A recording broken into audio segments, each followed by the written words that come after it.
Hello student, आज मैं आपको जीव विज्ञान की पाठ्य योजना बता रही हूँ। तो सबसे पहले देखते हैं हम विद्यालय, फिर कक्षा, दिनांक, विषय, कालांश, समयावधि, प्रकरण। प्रकरण है हमारा रक्तदाब। देखिए इस प्रकार से हम फॉर्मेट बना लेंगे। उद्देश्य, अपेक्षित, व्यवहारगत परिवर्तन। उद्देश्य में पहला है हमारा ज्ञान, विद्यार्थियों को रक्तदाब से संबंधित तथ्यों का ज्ञान करवाना। इसमें हम देखते हैं आगे, विद्यार्थी रक्तदाब से संबंधित तथ्यों का प्रत्यास्मरण कर सकेंगे। विद्यार्थी रक्तदाब से संबंधित तथ्यों का प्रत्याभिज्ञान कर सकेंगे। दूसरा है अवबोध, विद्यार्थियों को रक्तदाब से संबंधित तथ्यों का अवबोध कराना। विद्यार्थी रक्तदाब की व्याख्या कर सकेंगे।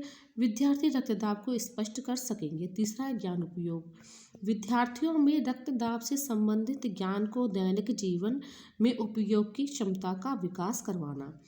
विद्यार्थी प्राप्त ज्ञान का उपयोग उच्च अध्ययन में कर सकेंगे। विद्यार्थी प्राप्त ज्ञान का उपयोग अपने दैनिक जीवन में कर सकेंगे। अब आगे हम देखते हैं कौशल। कौशल में देख लीजिए, विद्यार्थियों में रक्तदाब से संबंधित चार्ट, मॉडल आदि बनाने की कुशलता का विकास करवाना। विद्यार्थी रक्तदाब का चित्र बना सकेंगे। विद्यार्थी रक्तदाब का मॉडल बना सकेंगे। फिर है अभिरुचि, विद्यार्थियों में रक्तदाब से संबंधित तथ्यों के प्रति रुचि विकसित करवाना। विद्यार्थी मित्र मंडली में रक्तदाब के बारे में चर्चा कर सकेंगे। विद्यार्थी पत्र पत्रिकाओं के माध्यम से और अधिक जानकारी ले सकेंगे। फिर है अभिवृत्ति, विद्यार्थियों में रक्तदाब से संबंधित वैज्ञानिक, सकारात्मक व सृजनात्मक दृष्टिकोण विकसित करवाना। विद्यार्थियों में रक्तदाब से संबंधित तथ्यों के प्रति वैज्ञानिक दृष्टिकोण विकसित होगा। विद्यार्थियों में विज्ञान विषय के प्रति सकारात्मक सोच विकसित होगी। अब देखते हैं हम सहायक सामग्री, चौक, डस्टर, लपेट फलक, संकेतक, मॉडल आदि। पूर्व ज्ञान, विद्यार्थी रक्तदाब के बारे में सामान्य जानकारी रखते हैं। अब आगे देखते हैं प्रस्तावना। प्रस्तावना में देख लीजिए इस प्रकार से हम फॉर्मेट बना लेंगे, छात्र अध्यापिका क्रिया, छात्र क्रिया। पहला प्रश्न है हमारा प्रस्तावना में, पृथ्वी पर सबसे बुद्धिमान प्राणी कौन है। छात्र क्रिया में देखते हैं हम, पृथ्वी पर सबसे बुद्धिमान प्राणी मनुष्य है। दूसरा है, मनुष्य के चोट लगने पर किस रंग के तरल पदार्थ का स्रावण होता है। तो है, मनुष्य के चोट लगने पर लाल रंग के पदार्थ का स्रावण होता है।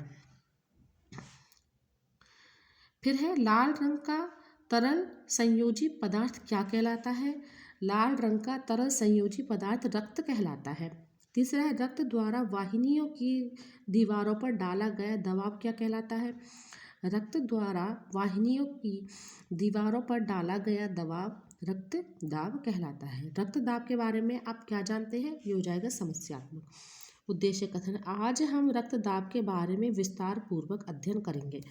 अब हम देखते हैं हमारे शिक्षण बिंदु। शिक्षण बिंदु में पहला है रक्तदाब मापी, दूसरा है रक्त के प्रकार और तीसरा है रक्तदाब निवारण। अब देख लीजिए इस प्रकार से हम फॉर्मेट बना लेंगे। शिक्षण बिंदु, छात्र अध्यापिका क्रिया, छात्र क्रिया, विधि प्रविधि, सहायक सामग्री और शामपट सार। पहला शिक्षण बिंदु है हमारा रक्तदाब मापी। इसके विकासात्मक प्रश्न में पहला प्रश्न है, प्रस्तुत चित्र किसका है।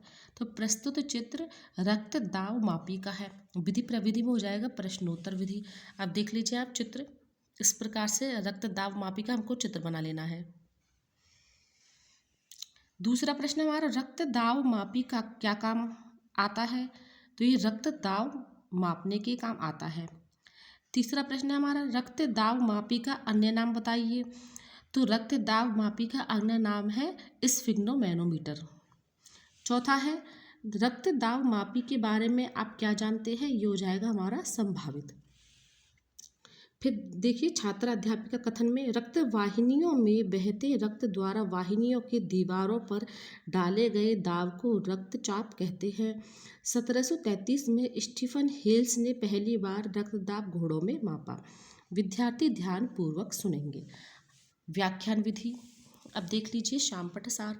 रक्तदाब मापी, रक्तदाब मापने वाले यंत्र को रक्तदाब मापी कहते हैं। अब आगे इसी प्रकार से फॉर्मेट, शिक्षण बिंदु, छात्र अध्यापिका क्रिया, छात्र क्रिया, विधि प्रविधि, सहायक सामग्री और शामपट सार। दूसरा शिक्षण बिंदु है हमारा रक्त दाब के प्रकार। विकासात्मक प्रश्न, पहला प्रश्न है प्रस्तुत रेखा चित्र किसका है? तो प्रस्तुत रेखा चित्र रक्त दाब के प्रकार का है। विधि प्रविधि में आ जाएगा प्रश्नोत्तर प्रविधि। अब आप देख लीजिए सहायक सामग्री में इस प्रकार से हमें चित्र बना देना है। आप अच्छे से देख लीजिए, नोट कर लीजिए, इसका स्क्रीनशॉट भी ले सकते हैं। दूसरा प्रश्न हमारा रक्त दाब के कितने प्रकार होते हैं? 2 प्रकार। दोनों प्रकारों के रक्तदाब का नाम बताइए। तो पहला है उच्च रक्तदाब और दूसरा है निम्न रक्तदाब। चौथा प्रश्न है रक्तदाब के प्रकारों के बारे में आप और क्या जानते हैं? ये हो जाएगा हमारा संभावित। अब आगे हम देखते हैं छात्रा अध्यापिका कथन। एक सामान्य व्यक्ति का सिस्टोलिक रक्तदाब पारा के 90 और 120 मिलीमीटर के बीच तथा डायस्टोलिक रक्तदाब पारा के 60 से 80 मिलीमीटर के बीच होता है। विद्यार्थी ध्यानपूर्वक सुनेंगे। विधि प्रविधि में आ जाएगा व्याख्यान विधि। अब हम देखते हैं शामपट सार में रक्तदाब के प्रकार। सामान्य व्यक्ति का रक्तदाब 120 और 80 मिलीमीटर होता है।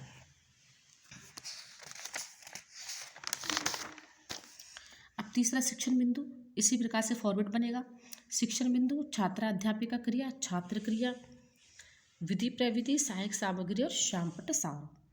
तीसरा शिक्षण बिंदु है हमारा रक्तदाब के निवारण। विकासात्मक प्रश्न, पहला प्रश्न है प्रस्तुत चार्ट किसका है? रक्तदाब निवारण का। विधि प्रविधि में आ जाएगा प्रश्नोत्तर विधि। अब आप अच्छे से ये देख लीजिए, सहायक सामग्री में चार्ट देख लीजिए आप अच्छे से, रक्तदाब के निवारण का ये चार्ट है। दूसरा प्रश्न है संतुलित रक्तदाब निवारण चार्ट में कितने दर्शाए गए हैं? 6। तीसरा है एक स्वस्थ व्यक्ति का संतुलित रक्तदाब कितना होता है? तो यह होता है 120/80 मिलीमीटर।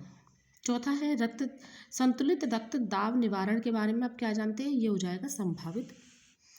अब आगे हम देखते हैं छात्रा अध्यापिका कथन। निम्न व उच्च रक्तचाप से पीड़ित व्यक्ति को नियमित व्यायाम करना चाहिए, पोटेशियम युक्त भोजन, तनाव रहित रहना चाहिए, धूम्रपान व मदिरापान नहीं करना चाहिए, भोजन में कैल्शियम व मैग्नीशियम की मात्रा संतुलित करें। अब हम देखते हैं छात्र क्रिया में विद्यार्थी ध्यान पूर्वक सुनेंगे व मुख्य बिंदुओं को अपनी अभ्यास पुस्तिका में लिखेंगे। विधि प्रविधि में हो जाएगा व्याख्यान विधि।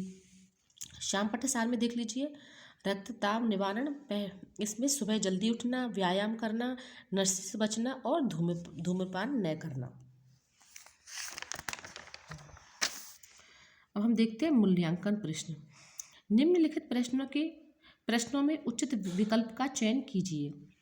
पहला है रक्तचाप मापी का अन्य नाम है, तो देख लीजिए इन चारों में से कौन सा है। दूसरा है हेल्स ने पहली बार रक्तचाप किसमें मापा? देख लीजिए मनुष्य में, घोड़ों में, गधों में, चूहे में। फिर आगे देखिए निम्न प्रश्नों में रिक्त स्थानों की पूर्ति कीजिए। 1733 में पहली बार रक्तचाप घोड़ों में मापा, स्टीफन हेल्स ने या रॉबर्ट हेल्स ने। चौथा प्रश्न है उच्च रक्तचाप से ग्रसित व्यक्ति को नियमित करना चाहिए व्यायाम या धूम्रपान। फिर अगला देखिए निर्देश, निम्न प्रश्नों में सत्य असत्य बताइए। रक्तचाप 2 प्रकार का होता है, सत्य या असत्य, आप बताइए। फिर अगला प्रश्न है संतुलित रक्तचाप के लिए रोजाना व्यायाम, योग, ध्यान करना चाहिए, सत्य। अब आगे देखिए निम्न प्रश्नों के उत्तर एक पंक्ति में दीजिए। रक्तचाप को परिभाषित कीजिए और सामान्य व्यक्ति का रक्तदाब कितना होता है। अब देखिए गृह कार्य में हमको लिख देना है रक्तदाब को परिभाषित करते हुए इसके प्रकार व रक्तदाब मापी का चित्र सहित वर्णन कीजिए। तो देख लीजिए ये हमारा हो गया है लेसन पूरा। अब इसी फॉर्मेट को याद या ध्यान में रख हम और भी लेसन बना सकते हैं। Thank you.